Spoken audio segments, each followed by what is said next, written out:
Welcome back to Indian Trace. This is awesome. Look at that tree. It's as nice as it looks outside. Yeah, I'm at Opening Sands. Now, we're going to find some artifacts, whether today or tomorrow, whatever. But listen, these thoughts came across, and here's a nice piece of, look at lithic scatter right there. That's rhyolite. Not indigenous. That means something. We've got quartz.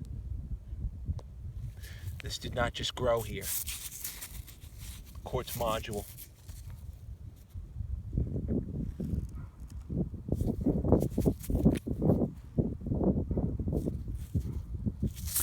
But, I was just sitting here praying, walking along, and I remember the Bible says, consider. Paul himself said, consider what I said, and the Lord will give you understanding in all things. And I think I mark my life with that wisdom, that when it comes to, and just putting to bed the whole controversy, if you will, of news. News is anything new that you hear from somebody, good or bad, good or evil. And then you're in the power to make choices about your life. News, or fake news, is anything that you hear from somebody that happens to be a lie, that happens to be untrue. And then the power to make a good decision, the power to make the right decision is distorted because somebody lied and passed it off as news. And it wasn't anything new that happened. It was a made-up lie about something that never happened. So with that said, I often keep myself tethered down with the truth, which is to consider what people say from many different feeds, if you listen to many different stories or whatever, and then the Lord himself will give us, or give me, the understanding in all things. And I know that's absolutely true. And that's really what I try to do. We don't always make it big. We miss it lots of times. But one thing is true: if you hang with the right people, they're not trying to lie and fabricate made-up stories. None of my news stories, none of the people, the feeds that I use to learn about what's going on in the world, in geopolitics, or even in this country, or with the president, or with his cabinet, or whatever, none of them, I am convinced, are lying to me. Why? Because I've done my background and I've checked up on them. I've checked up what their motives are, what their modus operandi is. And we all need to do that. See, that's rock. I don't even know what it is. This is what it is. It's full of weeds. We're at Opening Sands, and you can't trust any piece of rock. So let's just check this thing. It may be nothing. Too much sun around here. I can't figure it out. So, see something hidden down here, right? I can't figure it out. And it's a broken tip. But you see how hidden that can be? Join the hunt with Indian Trace. It's not going to be that long. But even a little tip like that, say if it was hiding back there like that, you'd almost think it was a tip sticking out. Well, it is a tip, but it's not the whole point. Bugs included. Listen, I want to make a comment about an individual who I learned about today. I did a lot of study and homework on this individual. The name might ring a bell, but probably for at least 50% of you have heard bad stories, who have heard fake reports. That means reports that were lies, passed off as the truth. Steve Bannon. I decided I'd do my own homework and study him out more, study who he was, where he came from, and what he believes. Not what people have said about what type of person he is, but find out what type of person he was for myself, because he is a strong part of an incredible presidential cabinet of men and women. So I went and listened to, and I'm going to put a feed up here on the political interest link of Steve Bannon himself. If you really want to know who he is, or who an individual is, listen to them talk. It's a dead giveaway. See, if you tune into Indian Trace, or if you're new, I'm going to promise you this: you'll know who I am if you just listen to me talk. A couple things you'll know for sure: I'm not a racist. I'm fair. I believe in the Constitution of the United States. I believe in the Bill of Rights. I believe that any human being in this country can live any way they please, and I'm not going to point my finger in criticism and judgment against them, even though I might not agree with the way they live. They have every right to live that way, as long as it doesn't jeopardize the freedom of my children, the security of my household, and our ability to make the same choice of life, liberty, and the pursuit of happiness. You're going to pick all that up from here. You'll know who Indian Trace is. And so I often scratch my head and wonder why people are so quick to make a determination, a declaration. Look at that tree. Nice, huh? Trees are sacred things. Anyway, people are so quick to make a declaration of who somebody is. Anybody in the cabinet, anybody who's designated an appointment to the Supreme Court, or whoever, but anybody, without going and doing your homework and finding out for yourself who the person is. The best way to find out who a person is to listen to them talk. And as a human being, you will get that feed in, that bio feed in from a human being about who they are. And you will be able to quickly make your choice about how you feel about them. That's what happened to Trump. He took it to the American people and went to talk to them for himself. Look at the results. Steve Bannon has not been shy. Sure, he started the mecca that we know as Breitbart News and what have you. But listen, he's an individual. He's a person. So I decided today I would take time this morning and listen while I was doing some reporting to Steve Bannon talk. Listen to him share. And I'm talking about before President Trump was elected, before he was chosen to be on the presidential cabinet. Steve Bannon.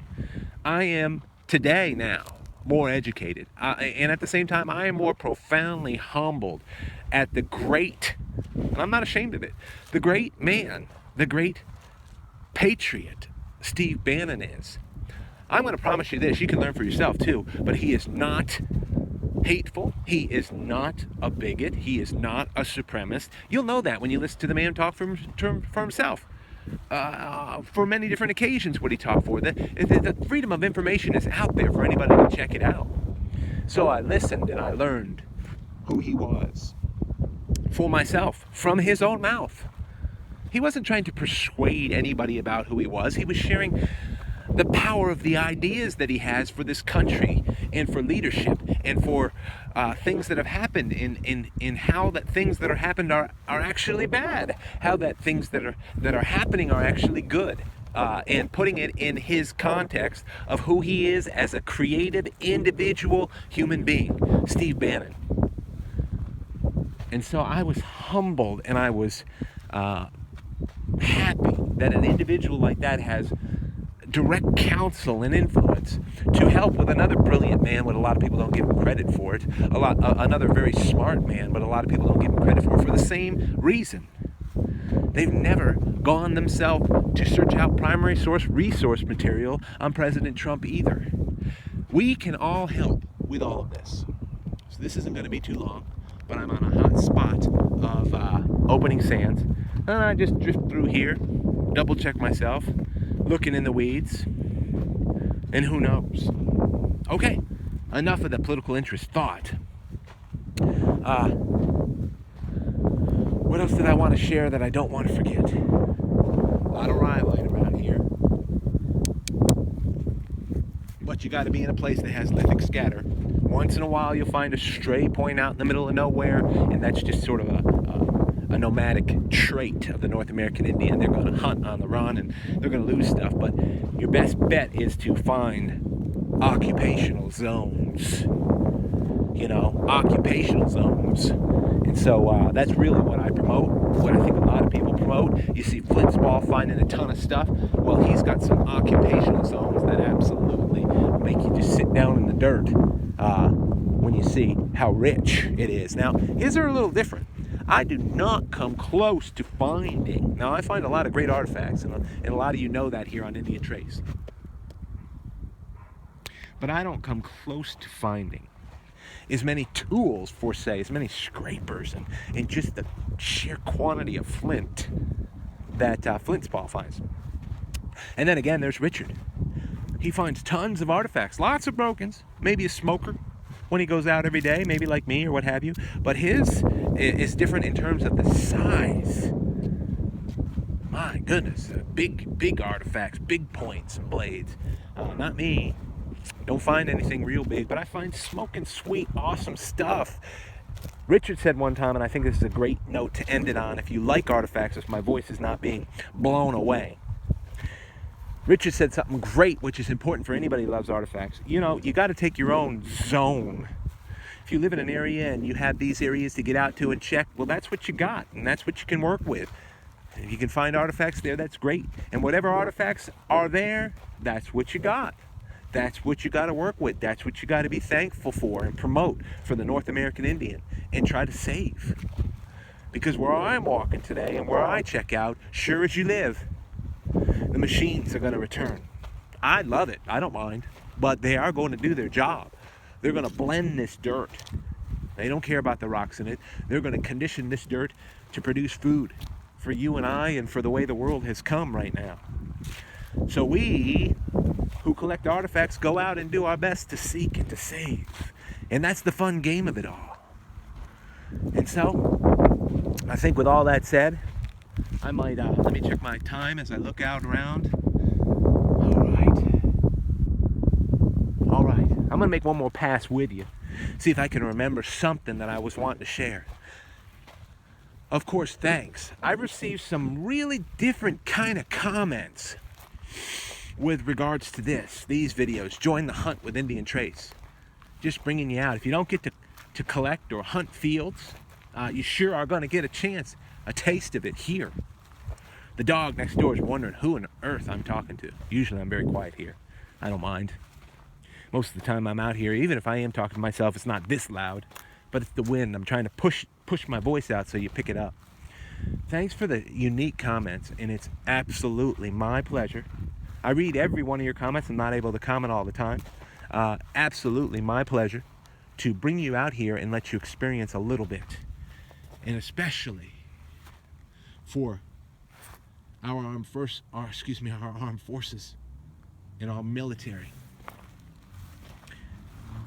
who are important to me. I talked to a friend in church just the other day, and this is just the way I feel about things. And I said, Matt, I heard you enlisted in the United States Army. I couldn't be more proud of you. I think that's awesome. I think that's a great place. He's so intelligent. For your intelligence, for your creativity, and for your strength, for this nation. What a great investment in now. Just as good a time as any. With a commander-in-chief that will look out for your interests, whether you make it a career and you become a veteran or what have you. He'll look out for your best interests to see that you have all the tools that you need to be successful in serving our country, because I'm a serviceman. I'm a firefighter. So I understand it all. And I said, Matt, I said, A1, good job, buddy. Good job. And see, that's really just the way I talk. I encourage him. And I do that in terms of any soldier. You know, not that they always, and in every case, have done things that are right. Unfortunately, we had a weak leadership and a misunderstanding of sociology and anthropology when we moved in and Europeans started to frontier and settle this nation. We had a weak understanding about sociology and anthropology, and the engine of settlement was going so strong and fast, like a locomotive going down the track. That inevitability hit the North American Indian and just set everything spinning, and we weren't even able to start to put the brakes on it till about 1910 in terms of fair, to 1920 in terms of trying to get some restitution for the North American Indian. And any North American Indians that are listening to this channel, well, if it's worth it, we are sorry. You have to know that some people out here that are purebred, born, died Americans are sorry. Many of us think the treatment, even treatments currently for the modern plight of the North American Indian and advocacy is pitiful. So with that, I would say, listen, Russell Means, all kudos to you. Pearl Means, kudos to you and what you've done to help us understand the modern movement, not just the Dakota, not just the Sioux, but every single indigenous North American Indian group. What a great thing Russell Means has done for everybody, as well as now Pearl Means, his wife who has survived him. This is long enough. And that was enough to be a good place to finish. Nice and quiet, isn't it? Thank you for tuning in to Indian Trace. Hope you have a great day or evening. Stand strong out there and be well.